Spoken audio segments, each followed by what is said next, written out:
Это новости спорта на Якутия-24, в студии Полина Сдалинская.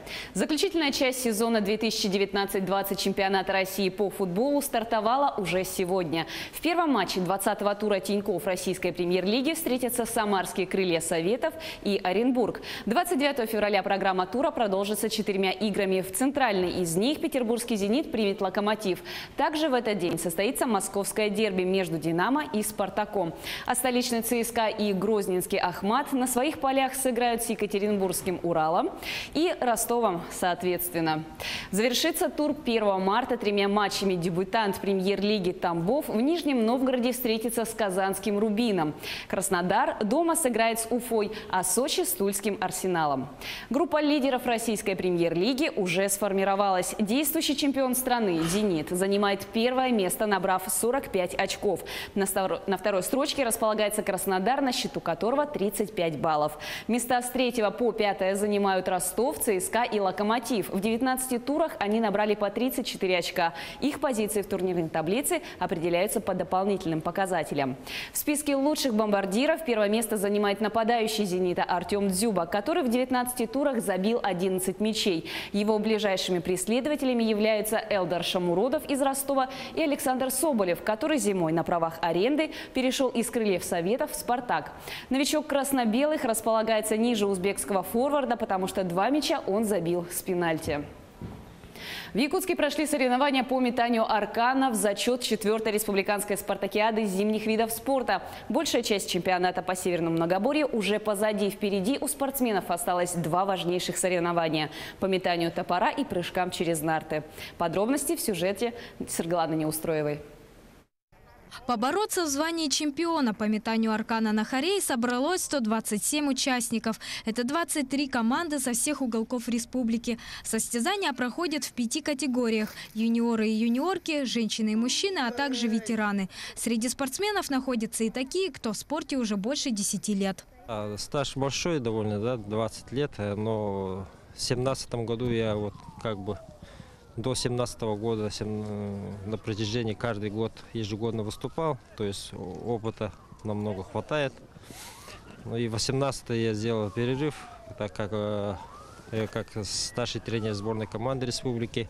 У нас в 2019 году прошли чемпионаты первенства России в городе Якутске, поэтому надо было подготовить ребят, серьезно сборы проходить. Критерии оценки просты. Кто больше раз заарканил хорей, тот и выиграл. Сам аркан изготавливают из оленей шкуры, а его стоимость насчитывает порядка 20 тысяч рублей. Последние 2 года в положении разрешили в правилах Северного Многоборья допустить финские арканы. Это искусственные арканы. Их заказываем из Финляндии, Норвегии.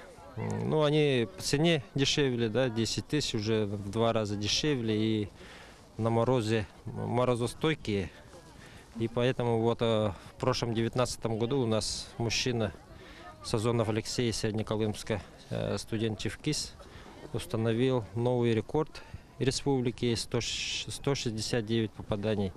До этого рекордсменом было 42, это кожаным. И с финским арканом уже результаты намного выросли. На то, влияют ли погодные условия и сила ветра, каждый участник отвечает по-разному. Кому-то удобно и при ветре 2 метра в секунду, кто-то вполне комфортно чувствует себя при 5.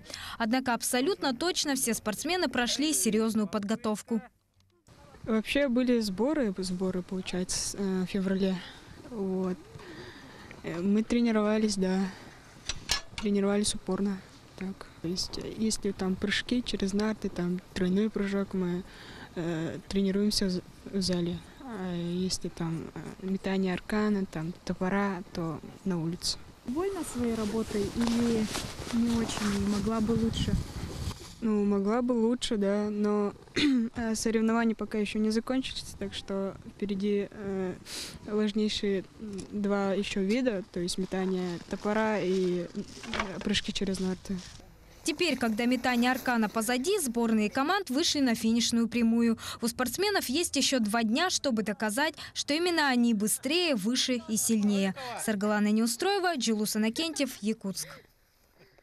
Первенство и чемпионат по шорт-треку прошли на ледовой арене Элей-Ботур. В столице республики продолжается 4-я спартакиада зимних видов спорта Якутии. Сегодня второй день соревнований. Покорить скорость ледовый корт собрались конькобежцы из 11 районов республики и Якутска. Накануне спортсмены выявили сильнейших на дистанции 500 метров. Сегодня состязались в километровых забегах. На данный момент лидер по медальному счету – команда Амгинского района. На счету спортсменов 4 медали. Конкуренцию им составляют конькобежцы из Якутска. У них пока 1 серебро и 2 награды высшей пробы. Медали разыгрываются в 4 категориях – среди мужчин, женщин, юниоров и юниорок.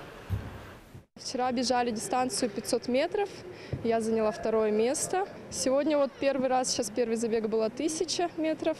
Ну, будем бороться. У нас свой дворец спорта. Кимберлит называется. Я тренирую малышей.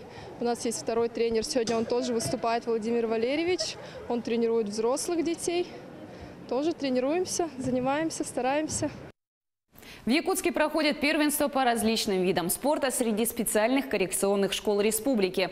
Так, сегодня на базе состоялось соревнование по пауэрлифтингу по дисциплине жим лежа. Участники съехались из школ Амгинского, Мегино-Кангаласского, Алекминского, Усть-Алданского районов и города Якутска. Судьи отмечают, что с каждым годом уровень подготовки детей повышается. В рамках первенства прошли соревнования по масс-рестлингу и настольному теннису.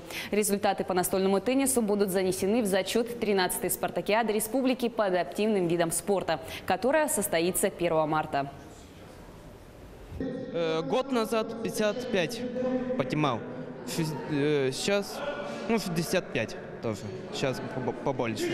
Первое место 2 года назад, 2-е место год назад тоже, сейчас не знаю.